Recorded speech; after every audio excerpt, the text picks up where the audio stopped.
আজকের আলোচনার বিষয় রবীন্দ্রনাথকে কেন খুলনা কোর্টে হাজিরা দিতে হয়। আজ্ঞে হ্যাঁ, ঠিকই শুনেছেন। সময়টা ছিল 1911 সাল। রবীন্দ্রনাথ কিছুই জানতেন না। রবীন্দ্রনাথের অগোচরে এই ঘটনাটি ঘটে। ঘটনাটি কি ছিল? কেন রবীন্দ্রনাথকে খুলনা কোর্টে হাজিরা দিতে হয়েছিল? তার পরবর্তী রবীন্দ্র জীবনেই বা কি প্রভাব পড়েছিল? এত সব প্রশ্নের উত্তর পেয়ে যাবেন এই ভিডিওতে। জানতে অবশ্যই ভিডিওটি পুরো দেখুন। চলুন জেনে নেওয়া যাক আসল তথ্য। রবীন্দ্রনাথের মতো বহু নন্দিত ব্যক্তিকেও সুযোগ সুবিধা বুঝে ব্রিটিশ গোয়েন্দা ও রাজপুরুষরা হেনস্থা করতে পিছু পা হটেননি। সামান্য কারণে সমন জারি করে রবীন্দ্রনাথকে খুলনা কোর্টে হাজির করেন।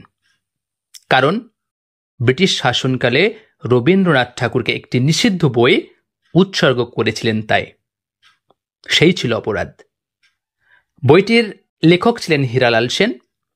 তিনি বিপ্লবী ছিলেন। তার বইটির নাম ছিল হুঙ্কার। বইটি নিষিদ্ধ হয় 1911 সালে।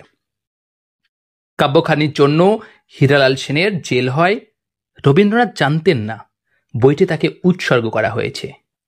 এই সামান্য কারণে রবীন্দ্রনাথকে খুলনা কোর্টে সাক্ষী দিতে যেতে হয়।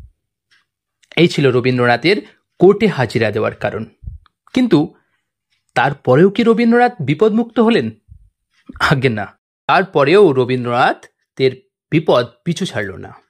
জেল ফেরত কর্মহীন হীরালাল সেনকে রবীন্দ্রনাথ শান্তিনিকেতনে শিক্ষকতার কাজ দেন। এতে পুলিশের ঘোরতর আপত্তি ছিল। শান্তিনিকেতন থেকে বিদায় করানোর জন্য অনেক অনেক চাপ সহ্য করতে হয়েছিল এই রবীন্দ্রনাথ ঠাকুরকে।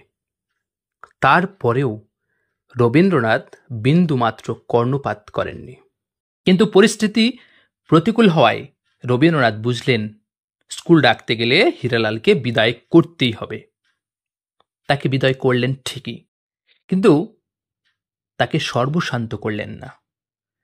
বিকল্প পথ বার করলেন। তার নিজের জমিদারিতে কাজ দিলেন। এইভাবেই রবীন্দ্রনাথ চিন্তামুক্ত হলেন।